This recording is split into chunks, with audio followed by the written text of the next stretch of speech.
Je suis le professeur Franklin Nyamsi Wa Cameroun Wa Africa. Je suis docteur en philosophie, professeur agrégé de philosophie. J'ai enseigné pendant plusieurs années au Cameroun, mon pays natal, en Côte d'Ivoire, ma première patrie adoptive, et maintenant depuis un peu plus de 22 ans en France.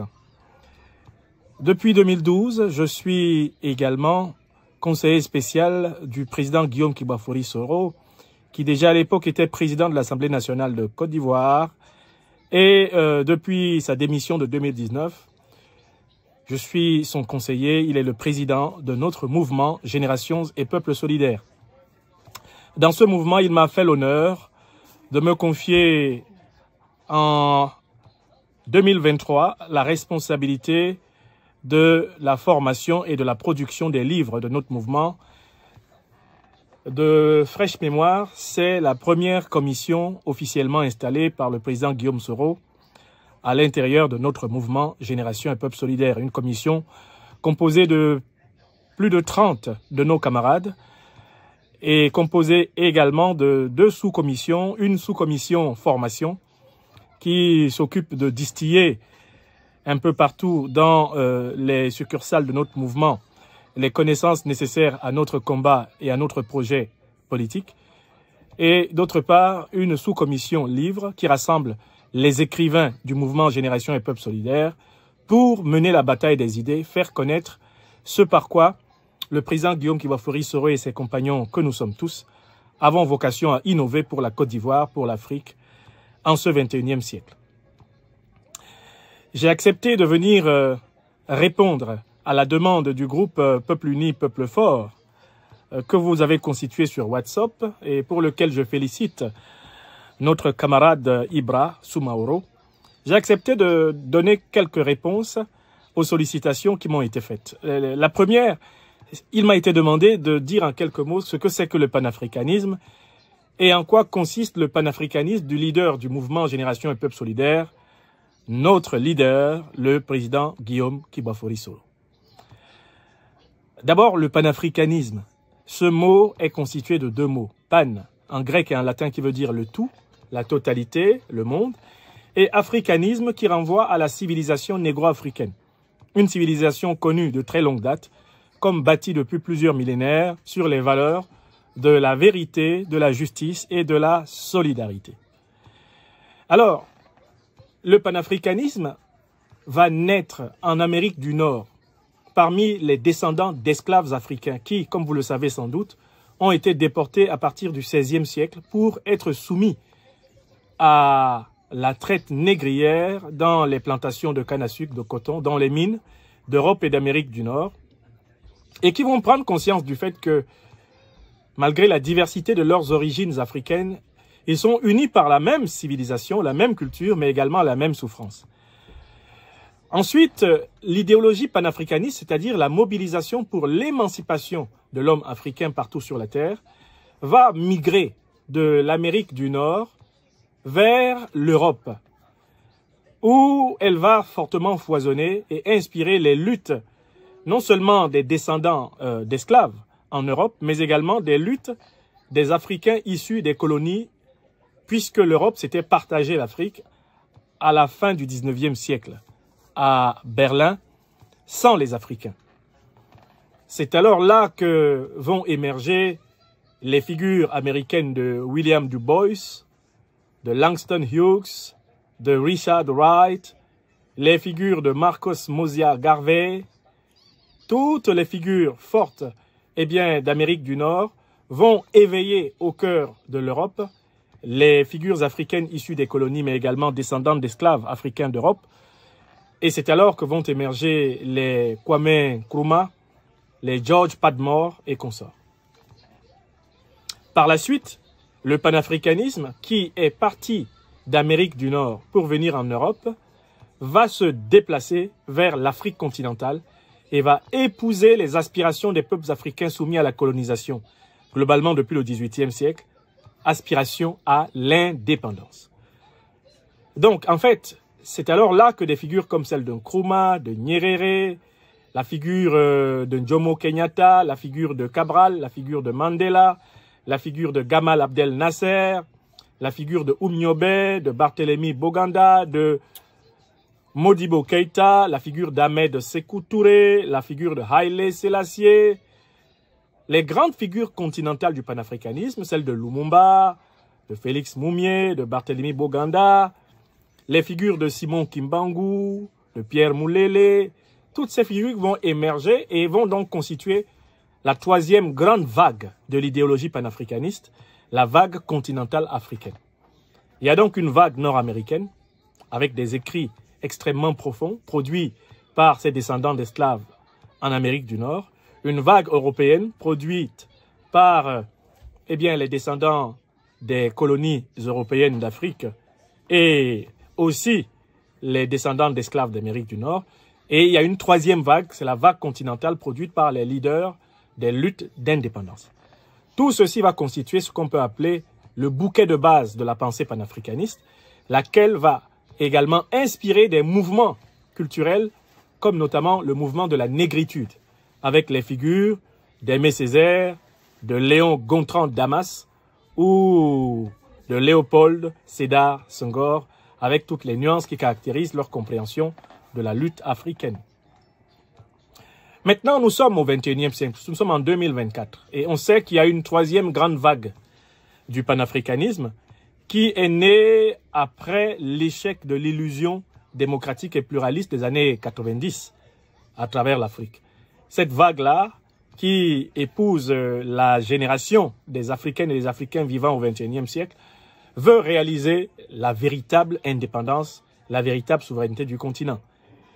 Alors, du coup, on peut définir globalement le panafricanisme comme une idéologie politique née donc en Amérique du Nord, s'étant développée en Europe et par la suite en Afrique, ayant pour but l'affirmation partout sur la terre de la liberté, de la dignité, de la prospérité de l'homme et de la femme africains. La question qui viendra forcément dans la suite est de savoir comment se positionne le leader de notre mouvement Générations et Peuples Solidaires par rapport à ce courant. Le président Guillaume Kibafori Soro, vous le savez, est né le 8 mai 1972 à Kofi Plé, dans la sous-préfecture de Diawala, dans le nord de la Côte d'Ivoire. Il est né en 72, c'est-à-dire à l'époque même de ce panafricanisme de la troisième vague, qui était celui des luttes pour l'indépendance, qui était celui de l'affirmation de l'identité de la souveraineté africaine, notamment dans ces années 60, 70, 80. Le président Guillaume Soro, dans sa jeunesse, parce que nous sommes de la même année de naissance, a, comme tous les Africains de son âge, été baigné dans les enseignements à l'école, au collège, à l'université, sur l'histoire de ce mouvement panafricaniste, les œuvres littéraires, les œuvres d'histoire, les essais politiques de ces panafricanistes d'Afrique, d'Amérique du Nord, d'Europe et d'Afrique continentale. Et par conséquent, très tôt dans sa vie, au lycée déjà, au collège même aussi, son sens de la justice va l'amener à épouser ce corpus idéologique et à s'attacher à le connaître, à le comprendre par son effort d'autodidacte. Il va chercher à se cultiver pour comprendre comment fonctionne justement ce courant d'idées qui est au cœur de ce qu'on appelle globalement la gauche africaine, c'est-à-dire cette partie de la classe politique qui estime que les êtres humains sont plus importants que les choses, que les gens sont plus importants que l'argent et que la politique a pour but la réalisation pleine de la solidarité et de l'égalité humaine. Donc nous avons tous grandi sous l'influence non seulement des poètes, des écrivains de la négritude, nous avons tous grandi sous l'influence des idéologues panafricanistes, que ce soit les Du Bois, les Garvey en Amérique du Nord, que ce soit les grands Antillais comme Senghor, Damas, De Pestre et consorts, dans les Antilles et en France, ou que ce soit les grands Africains comme Césaire, Senghor, Damas, une fois de plus en Europe, Nkrumah, Amilcar Cabral, Agostinho Neto, Gamal Abdel Nasser, Lumumba, Kimbangu, Mandela, Kadhafi. Nous avons grandi là sous l'influence des idées de Sankara, sous l'influence des idées de Oumniobé, de Wandi Ernest, de Moumié, les idées de Marien Gwabi. Nous avons grandi avec les Sam Nujoma, les Julius Nyerere et consorts.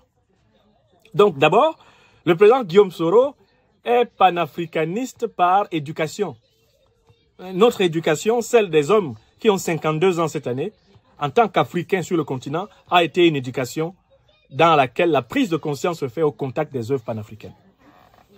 Quand il s'engage dans la lutte syndicale, dans les années 90, à l'Université nationale de Côte d'Ivoire, qui deviendra l'Université d'Abidjan-Cocody, avant de devenir aujourd'hui l'Université Félix Houphouët-Boigny, le président Guillaume Kibafori Soro épouse donc tout naturellement la lutte de la gauche ivoirienne, c'est-à-dire des panafricanistes ivoiriens, pour la véritable souveraineté, pour la démocratie, pour l'état de droit, pour l'égalité de toutes les Ivoiriennes et de tous les Ivoiriens. Le président Guillaume Soro va recevoir d'abord une formation idéologique, avec notamment comme maître à penser les Désiré Tanoé, le professeur Zadi Zaourou Bernard, et il va connaître l'influence justement de ce leader émergent de la gauche et de l'opposition ivoirienne qu'est déjà à cette époque le secrétaire général du Front populaire ivoirien, Laurent Koudou-Babou. Il connaît dès les années 90 l'essentiel, la crème de l'intelligentsia panafricaniste, l'intelligentsia de gauche, l'intelligentsia révolutionnaire ivoirienne. Or, la Côte d'Ivoire étant un pays d'hospitalité et de brassage, quand Guillaume Soro assume le combat politique en adhérant à la Fédération estudiantine et scolaire de Côte d'Ivoire, qui est la plus puissante fédération dans les années 90 sur tous les campus ivoiriens, de facto, il rencontre tous les Africains appartenant à ce grand courant panafricaniste et qui séjournent en Côte d'Ivoire. Le président Guillaume Soro, devenu secrétaire général de la FECI après le congrès de 94, les congrès de 94-95, le président Guillaume Soro va faire le tour de la sous-région et rencontrer les camarades de tous les syndicats estudiantins et scolaires de la gauche au Sénégal, au Burkina, au Niger, au Togo, au Bénin. Il va faire le tour d'Afrique de l'Ouest, en Guinée-Conakry. Il va rencontrer tous les camarades qui sont au cœur de l'éveil de la gauche continentale. De la même façon, quand il exerce comme secrétaire général de la FECI sur le campus de Côte d'Ivoire, c'est avec une ouverture exemplaire à l'ensemble des leaders syndicaux, mais également des camarades de toutes origines africaines, que le président Guillaume Soro va agir. Moi, quand j'arrive dans les années 95, dans le campus de Côte d'Ivoire, je rencontre ce leader-là, syndical, qui est déjà reconnu comme étant un leader panafricain. Ce n'est pas parce qu'il crée, vers 1998, au moment où il est en train de quitter la FECI, la Fédération internationale des étudiants d'Afrique francophone. Ce n'est pas là que le panafricanisme du président Guillaume Soro s'impose. C'est d'abord sur le campus d'Abidjan, où il s'avère un leader transversal, reconnu par des camarades de toutes les origines africaines. Ce qui lui permettra justement de conserver jusqu'aujourd'hui une aura importante dans toute la sous-région africaine, parce qu'en fait, il aura épousé toutes les luttes révolutionnaires de l'Afrique de nos 18-20 ans. Donc, c'est quelqu'un qui connaît très bien toute la classe révolutionnaire, non seulement ivoirienne, la classe panafricaniste ivoirienne, mais celle du Sénégal, je recommence encore, celle du Mali, celle du Burkina Faso, celle du Niger, celle du Bénin, du Togo, celle du Cameroun, parce que nous venions du Cameroun et nous étions du syndicat panafricaniste des campus du Cameroun. Le président Guillaume Soro va nous accueillir avec plusieurs camarades comme Kone Kamaraté Souleymane sur le campus d'Abidjan. C'est là, dans le campus d'Abidjan, que va naître notre solidarité et notre alliance pour changer partout notre continent. Donc Guillaume Soro, panafricaniste, oui, par la culture, par l'éducation, panafricaniste par l'engagement, du syndicat jusqu'à la forme même de sa lutte politique et sa capacité d'entrer en réseau avec tout ce qu'il y a de fort. Mais en quoi consiste le panafricanisme du président Guillaume Soro dans sa pratique politique en Côte d'Ivoire? Mais il va s'opposer à l'exclusion des Africains en Côte d'Ivoire. Il va se battre pour que les Africains ne soient pas ostracisés, ne soient pas discriminés, ne soient pas exclus. Et aujourd'hui même, le président Ouattara qui le persécute, devrait reconnaître qu'il doit le pouvoir qu'il exerce au fait que Guillaume Soro, par panafricanisme, a refusé qu'il soit exclu du jeu politique ivoirien en raison de ses origines burkinabées. Le président Guillaume Soro, dans sa pratique politique, a toujours été un Africain convaincu. Et c'est ce qui lui vaut aujourd'hui l'hospitalité des pays ouest-africains qui ont accepté de l'aider à mettre fin à son exil d'Afrique. Si aujourd'hui le Burkina, le Niger et le Mali ont ouvert leurs portes au président Guillaume Soro, c'est en réalité en raison de son engagement quand il était aux affaires en Côte d'Ivoire comme secrétaire général de la FECI, comme ministre d'État, comme Premier ministre, comme président de l'Assemblée nationale pour l'inclusion africaine. Moi, fils de père et de mère camerounais, comment me serais-je retrouvé conseiller spécial d'un président de l'Assemblée nationale ivoirienne s'il n'avait pas cette dimension panafricaniste? Et je ne suis pas le seul. Aujourd'hui, en Côte d'Ivoire, quel est le leader politique qui a pris fait et cause au moment le plus difficile pour les pays de l'actuelle alliance des États du Sahel? Le Mali, le Burkina, le Niger. Qui les a soutenus en Côte d'Ivoire avant tous les autres leaders ivoiriens? C'est le président Guillaume Soro. Donc je voudrais dire aux uns aux autres que le panafricanisme du président Guillaume Soro n'est pas un panafricanisme qui est né avec les réseaux sociaux, comme l'engagement de plusieurs panafricanistes que nous connaissons. Nous, notre génération est panafricaniste depuis le temps de notre formation au collège, de notre formation au lycée, de notre formation à l'université, de notre engagement syndical. Avant même d'entrer en politique, nous étions convaincus que l'Afrique doit être unie, pas seulement sur le continent, mais dans toutes ses diasporas, pour que chaque Africaine et chaque Africain soit respecté. Voilà assez rapidement la présentation que je peux faire de ce thème. Je vous remercie.